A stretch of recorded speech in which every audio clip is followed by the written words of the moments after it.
ये कथा। और फिर एक आश्वासन देने के लिए, अगर हमसे कोई कर्म हो गया है, हमसे कोई पाप हो गया है, तो अभी चिंता करने की जरूरत नहीं है। ये श्रीमद् भागवत की कथा से बड़े पापी को तारने वाली कथा है। आत्मदेव पुरे तस्मिन, नाम का एक ब्राह्मण था, उसकी पत्नी थी, उसका नाम था धुंधुली। बहुत विचित्र स्त्री थी, बहुत विचित्र स्त्री थी। आत्मदेव बहुत ज्ञानी थे, ब्राह्मण थे, मगर उसकी पत्नी धुंधुली बहुत विचित्र थी। पुत्र नहीं थे उसको, दोनों को पुत्र नहीं हो रहे थे। और एक दिन आत्मदेव आत्महत्या करने गए। वहां एक सन्यासी मिले। सन्यासी ने कहा कि क्या कर रहे हो? बोले मैं आत्महत्या करना चाहता हूं, मेरे पुत्र नहीं है। बोले आप पुत्र करके भी तू दुखी हो जाएगा।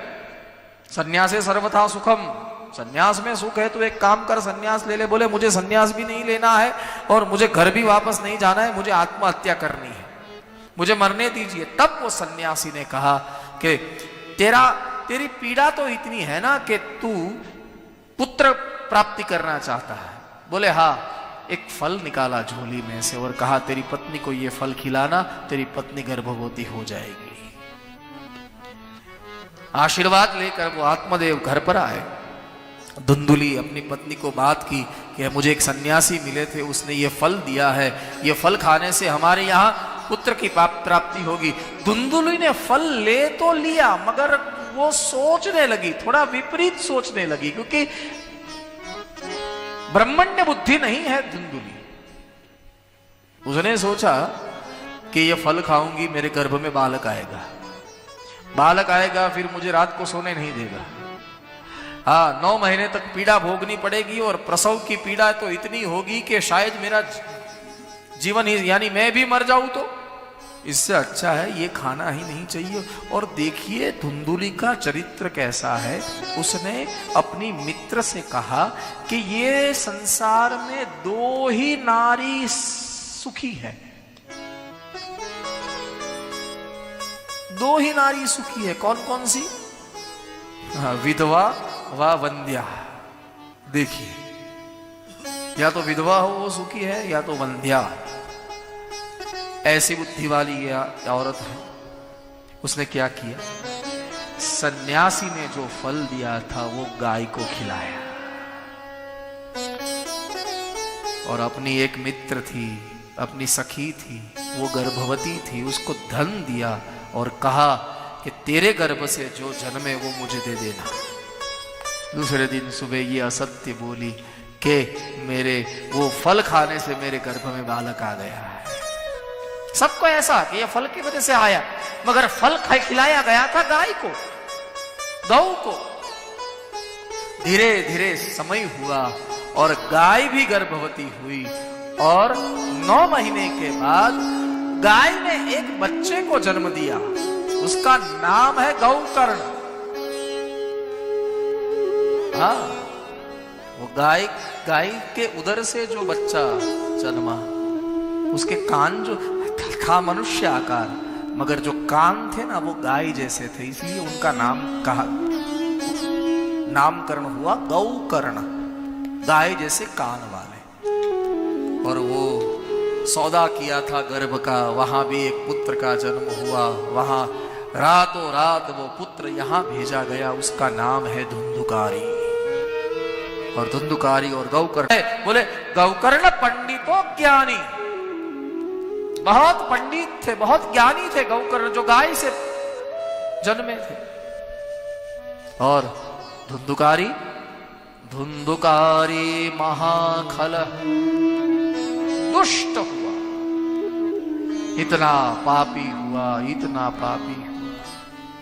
नर्तकियों का संग किया, राजा को लूटा, नर्तकियों को घर में ला के रखा, न आचरण करने की सभी चीजों का आचरण किया, न खाने वाली चीजों को खाया, न पीने वाली चीजों को पिया। और वो 5 नर्तकी को लाया था ना घर में, जिसके साथ रह रहा था, उसने ही उसको एक दिन मार दिया धन के लोभ में। अब मर गया, पापी था इसलिए पितृ नहीं बना, प्रेत बना। और एक दिन गौकर्ण जी उसके भाई जो गाय से जन्मे थे उसके स्वप्न में, यानी उसके खटिया के, उसके पलक, वो सैया के पास आकर रोने लगा ये प्रेत। गौकर्ण जी जाग गए, देखा तो कोई दिखा नहीं। बोले कौन रो रहा है? बोले मैं हूं तेरा भाई धुंधुकारी। बोले क्यों, क्या हुआ? बोले मुझे मुक्ति नहीं मिली है, मैं भटक रहा हूं प्रेत योनि में। अरे मैंने तेरे लिए गया में जाके श्राद्ध किया है।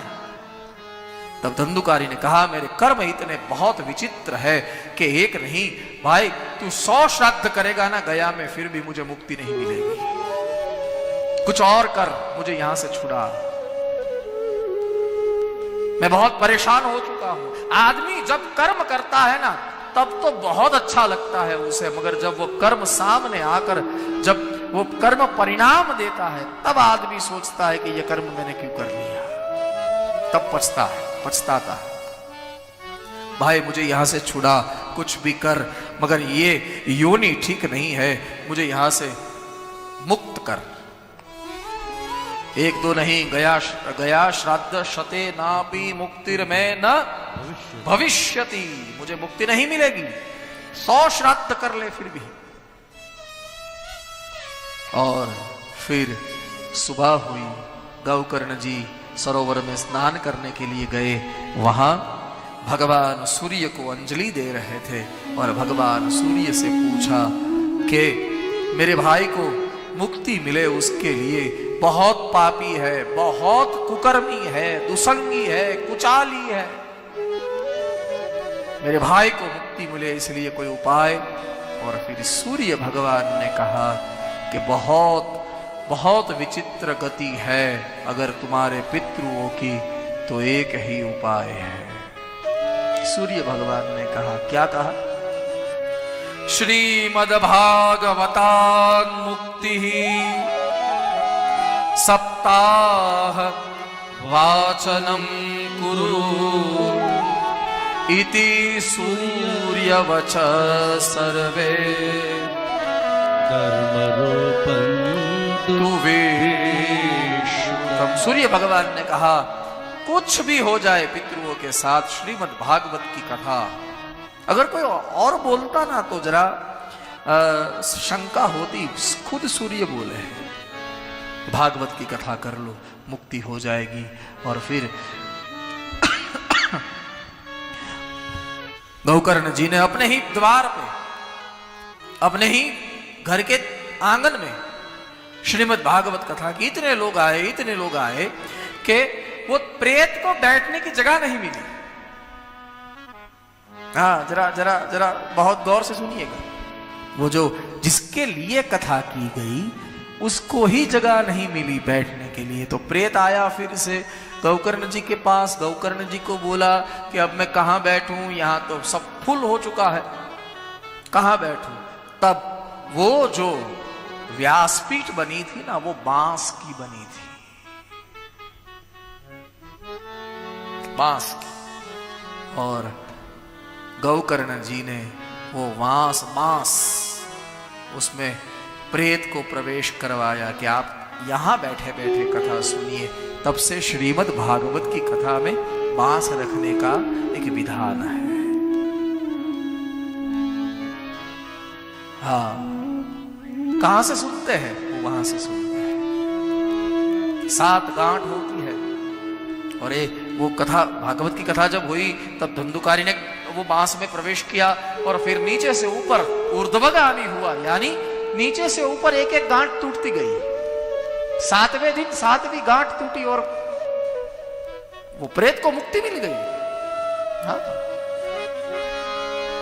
मैं कभी कभी सोचता हूं, हाँ गुरुदेव, गुरुजी, मैं कभी कभी सोचता हूं कि वो धंधुकारी जैसा पापी, जैसा मैं क्या कहूं, पूरा लिस्ट है भागवत में क्या क्या पाप करता था वो आदमी। हम तो वो पाप सोच भी नहीं सकते, ऐसे पाप करता था। मगर बांस में बैठकर वो भी तैर गया। हाँ, तो ऐसे पाप तो हमने किए नहीं है। और अगर बांस में बैठकर धंधुकारी तैर सकता है तो हम तो सोफे पे बैठे हैं, हम क्यों ना तैरे साहब? हम कहां बांस में बैठकर सुन रहे हैं, हम तो आराम से सुन रहे हैं, सुविधा के साथ सुन रहे हैं, हम क्यों ना तैरे? बहुत बड़ा आश्वासन है। श्रीमद् भागवत कहता है कि अपने आप को पापी मानना बंद कर दीजिए। हम पापी नहीं हैं। हम हो सकते हैं, हम दोषित हो सकते हैं, हम अपराधी हो सकते हैं, हम पापी नहीं हैं। पापी तो धंधुकारी था, हाँ, जिसने कैसे कैसे पाप किए। आगे मुझे समय मिलेगा तो मैं वो पाप का वर्णन करूंगा। मगर इतना पाप करने वाला धंधुकारी अगर तैर सकता है तो हम तो परमात्मा के, हमें डर तो है। कर्म करने से पहले हमें डर तो है। धंधुकारी को डर नहीं था, किए ही जा रहा था, किए ही जा रहा था। ऐसा पापी तरह है।